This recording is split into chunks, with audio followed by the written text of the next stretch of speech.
Hey, it's Howie Mandel, and I am inviting you to witness history as me and my Howie Do It gaming team take on Gilly the King and Wallow 267's $1 million gaming in an epic global gaming league video game showdown. 4 rounds, multiple games, 1 winner, plus a halftime performance by multi-platinum artist Travie McCoy. Watch all the action and see who wins and advances to the championship match against Neo right now at globalgamingleague.com. That's globalgamingleague.com. Everybody games.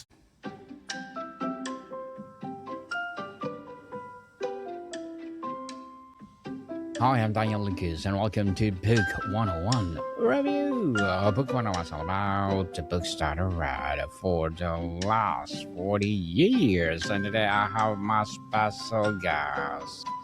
She's a trauma survivor and mental health advocate, as well as an author and the author of several books, no other than Miss Carolyn Sherrow. Hello, Daniel. It's good to be here. Welcome, Miss Carolyn. Book 101 review, and can you please introduce more about yourself that I miss? Well, I never really thought I'd become a writer. I started out working as an ambulance EMT. After that, I became a PA. You know what that is? Physician assistant. Mm-hmm. It's like a master's in medicine, except we don't get paid as much as the doctors do. So I worked there for 23 years. So I've spent a total of about 26, 27 years of my life working in medicine. And my degrees, of course, were in science. So how I came into writing was I kind of did some articles and some short stories and such like that for several years. And then I took my mom in after she had a stroke, and I didn't write at all for almost 4 years. And then after I recovered from the grief after she died, I felt like I should get back into the writing. And I had about 5 projects in my mind, not knowing what I should do first. And then I felt like it was the website update and the memoir that needed to start with. Well, thank you so much for sharing your knowledge and wisdom to the world, Miss Carolyn. Thank you. And today, let's talk about the writing process of all your books.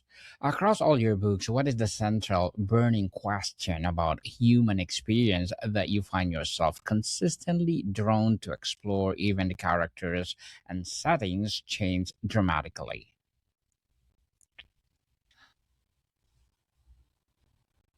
All of my books, fiction and nonfiction, tend to gravitate toward cults and what happens to people when they are being accessed by a cult and how they get out of it. Nobody can really leave a cult except with help. And my first novel, which isn't out yet, it'll be out in a few months, has to do with a lady who is being accessed by a cult. She's also dissociative, and she has no idea what's going on because she was programmed. And her people, her new circle of friends, help her to escape from the hospital where she has landed, because she tried to kill herself. She was so confused and depressed and all the things you associate with a suicide attempt. So that's the first novel. The second novel, which will be out in, all I can say is before the end of the year, has to do with demon possession or demonization. And it's the story of Dr. Kate, who goes to Kenya. She and her Ethiopian Jew counterpart on a medical mission trip get captured by Islamic terrorists. And I explore a lot of things in that atmosphere. And then the third one has to do with witchcraft. And the people from the first book are stranded on an island in the Caribbean, and all sorts of weird things happen. So, Interesting. Go ahead, Miss Carolyn. I was going to. So, the thrust of all my books is basically recovering from trauma, whether it's supernatural or psychological. How do you, or how has your fundamental perspective as a writer, the core lens through which you see your characters and the world, shifted from your first book to your most recent? What life experiences forced that lens to widen or sharpen? Hmm.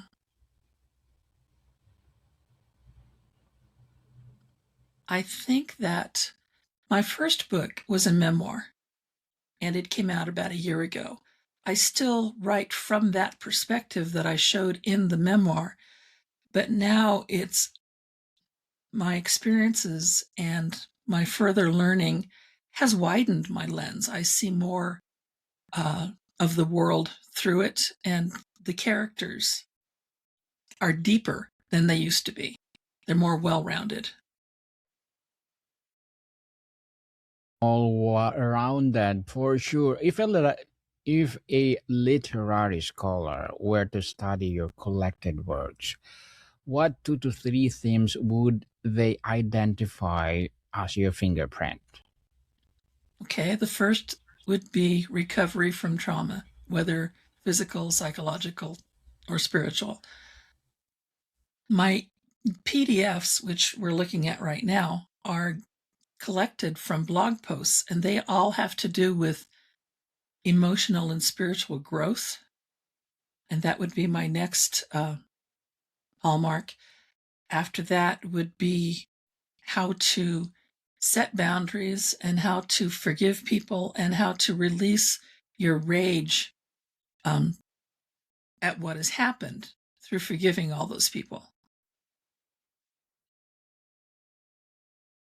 Interesting. Ms. Carolyn, which of your books serve as a pivotal point in your career or self understanding as a writer? In what way did writing fundamentally alter your approach to the craft?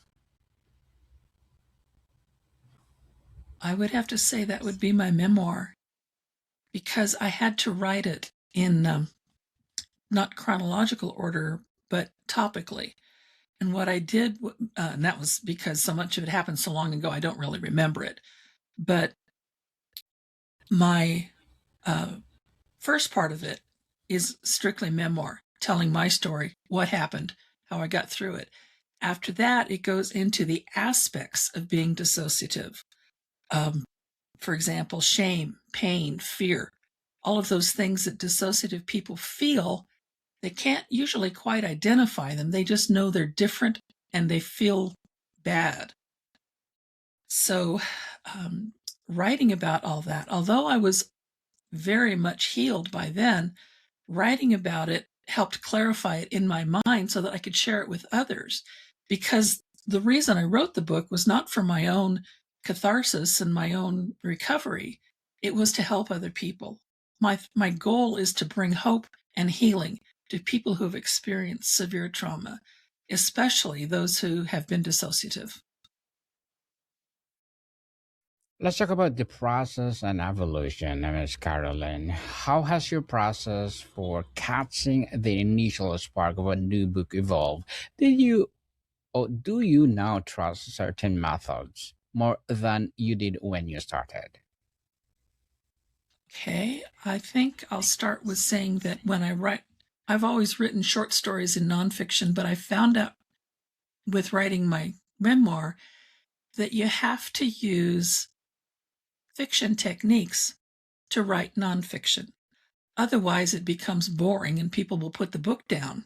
Just like, I'm not going with this, I'm bored. Um, Another thing I learned is to personalize some of it and some of it not, because personalizing it helps people realize that you're not just making this up, you're not just writing, you actually have lived it, and you actually um, are speaking to them, to their hearts. I had several of my friends tell me that they loved it because they could hear my voice in reading my book.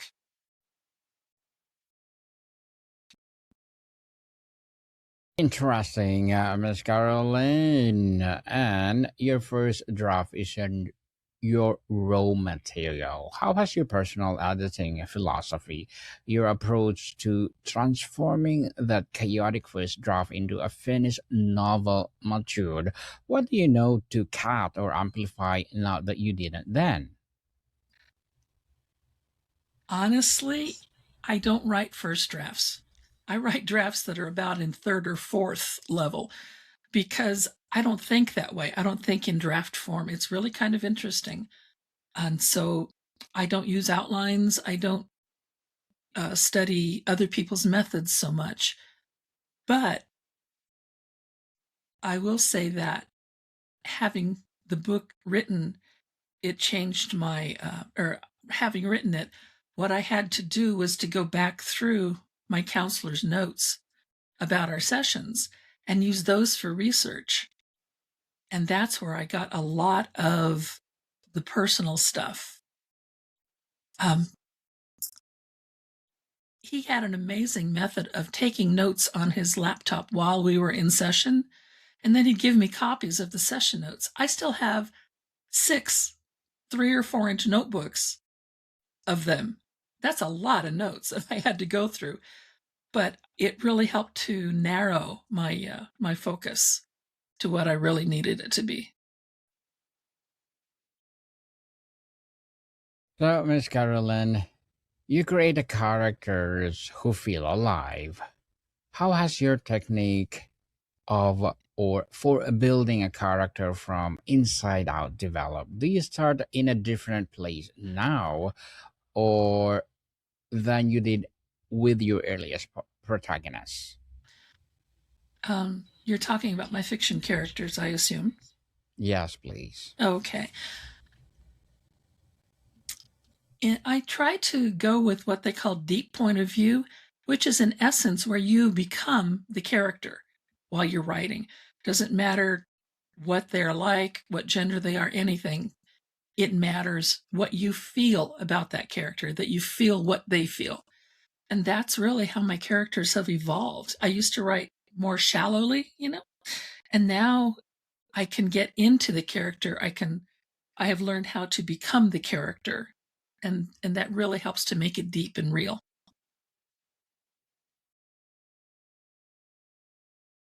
So, how do you So, yes, let's talk about the sounds of silence, Miss Carolyn. How do you now handle the inevitable muddy middle or periods of profound doubt in a project? What tools or mantras have you developed that your younger, less experienced writing self did not have? You said doubts. Yes, please. Okay. Every writer experiences doubt, from all the way to the imposter syndrome to why am I doing this? I don't know what I'm doing, and this is not going to work, that sort of thing. I honestly deal with doubts in several ways. One of them is to call a friend and say, hey, am I doing the right thing here? Because I have no idea what I'm doing. Or talking to my writing mentor who lives in, where does she live? Tennessee. And she's been very, very encouraging and giving me hope and giving me hints on how to do things like that. One thing I do too when I'm having doubts about the project that I'm working on, I go work on another project, whether it's a short story or my next novel and it's in draft form, and I take the character a little further, just to get away from the setting where you are at that point. That really helps you to push your doubts aside. And then, of course, I pray a lot. Indeed, pray without ceasing, people. So let's talk about the routine versus the ritual, Miss Caroline. I'm sorry, the routine versus what? The ritual. The ritual. The ritual. Yeah, the ritual itself. Okay. So, how's your daily writing practice solidified into a non negotiable routine, or has it become more fluid and intuitive? Actually, it's a little of both. I try to sit down at the computer by about 10 in the morning. I'm not a morning person, so, my morning starts later. Um, and start with revisions. Often it's the revisions from the day before, from what I wrote the day before. And then I go from there, and if I need to do some research, I fit that in there as well. Because honestly, most of the writing you can't do without a little bit of research here and there. And the rest of it is all intuitive and on the fly, so to speak, because I do have a life outside writing. Like that, Miss Carolyn, on the fly. So, as a trauma survivor, mental health advocate, as well as an author, what are your short term and long term goals? Well, my short-term goal is to, like I said, bring hope to people with my novel, also with my website. I have written about a dozen PDFs, and they all offer hope as well. My most immediate goal is to finish the second novel because the first one is with the editor now, so I have to move on. Long term, I would like to create some more novels. I don't know, I have another one in my mind that isn't going anywhere yet, but time will come. And I would like to be able to speak to crowds, whether it be a counseling class or a book club or whatever. I would like to be able to speak to them and say, here, this is what you may run into. This is what I dealt with. Because honestly, I have a friend who's a licensed professional counselor, and he tells me that in their training, they're told about dissociation, but they're told that it's very rare and they'll probably never see a case. Well, it's not really all that rare, I found out. In my research, I found that it's estimated that 2% of the population of this country is dissociative or has some level of dissociation beyond the basic everybody's got it. And I did the math, and that turns out to be well over 6 million people. I want to be able to reach those people because chances are they don't even know they're dissociative. They've blocked it all out. All they know is that they feel bad. And if I can help them to realize this is what happened, you're not crazy, I would dearly love to be able to do that. And I get that phrase because I've had several people comment on my book with reviews or a letter to me on my website. And a lot of times they say, thank you so much for writing this book. Now I know I'm not crazy. Those are the people that I'd love to hear from. And that's the group that I'm trying to reach. Good luck to your goals, Miss Carolyn, and looking forward for more success. And what will be a piece of advice for those people out there who want to be like you? Like me? You mean a writer? Yes, please.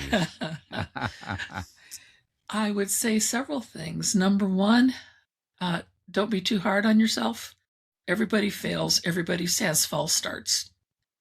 And number two, study, study, study. I didn't take writing classes in college. I learned my craft through attending conferences. I have been going to writers' conferences for about 30 years, and I learned a whole lot.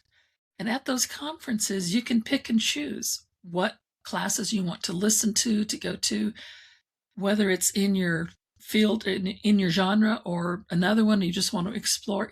And then you get to network there too. All of that helps develop you as a writer. And also, I hate to say this because it's kind of counterintuitive, but don't worry about getting an agent. There's many other ways to get published now without getting an agent. And if you don't find the right agent, it's not a comfortable relationship. It's like a marriage that's headed for divorce.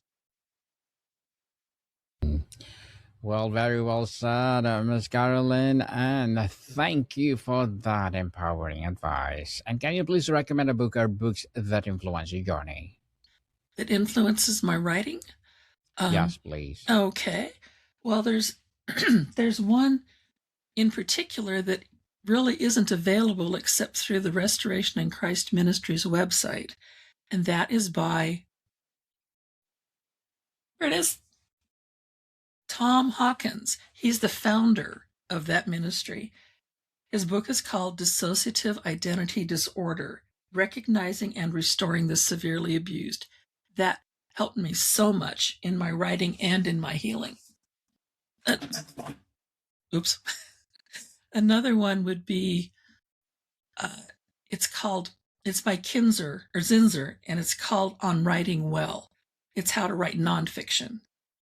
And then there was another one called Living from the Heart Jesus Gave You, and it's from James Wilder, who writes a lot about the psychological aspects of healing.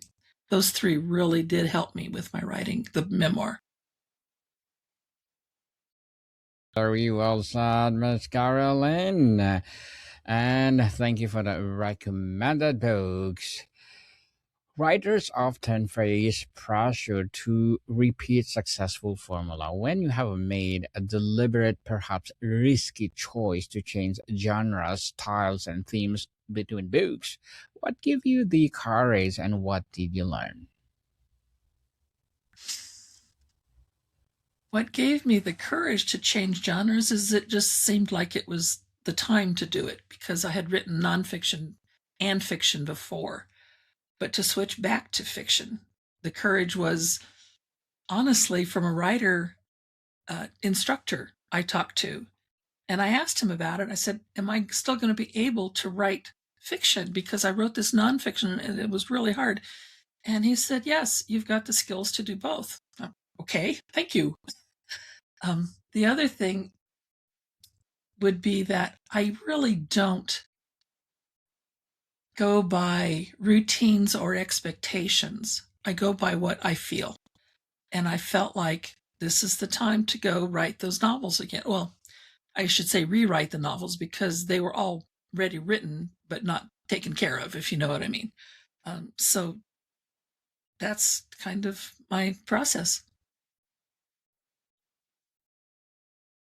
Oh, thank you for that process, Miss Carolyn. But before we wrap up our discussion for today, I'm inviting you to please don't listen to my other podcast, people, because my Abstract Essay is already in 6th season, Abstract Poetry in 3rd season, and of course my Book 101 review in 6th season as well, Comedy 101 in 3rd season, and my Food 101 in 6th season as well, Geography 101, Love Letters, Movie 101 review, Music 101 are in 5th season, Science 101, Sex 101, 4th season, Spiritual Awakening 101, Trivia 101, Law 101, Mental Health 101, Motivation 101, Entrepreneurship 101, and of course my Bible Verses 101 on my baby podcast.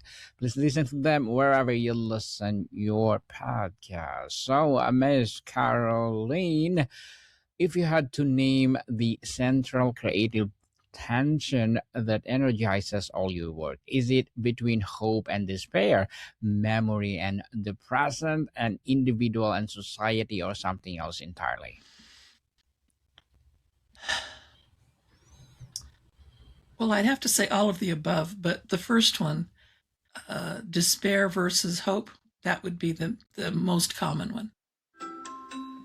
Awesome. Then, so Miss Carolyn, can you please invite our listeners to support all your books, your business, or anything you want to promote on Book 101? All right. The name of my the name of my website is chordsofgrace.com.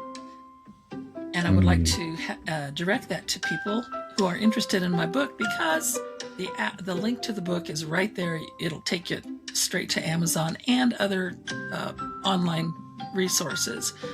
I would like to recommend also that you go to rcm-usa.org. That's the Restoration in Christ Ministries website, and they have a tremendous amount of helpful information for people who are trying to heal. Yes, people, let's support Miss Carolyn Sherrow, because if you support her, for sure more and more empowering books like this to rise. More and more empowering advocacy will be implemented. So I have one more question, Miss Carolyn. If you could send one message back through time to the author who was finishing their very first manuscript, what would it be? Don't give up. Revise, revise, revise. And have faith in your work. Yes, people, don't give up. And, well, stop procrastinating. If you have the passion to write, and share to the world, just like Miss Carolyn Sherrow. So, Miss Carolyn, thank you so much for your time. Thank you. It's been a pleasure. Maricon people, see you soon.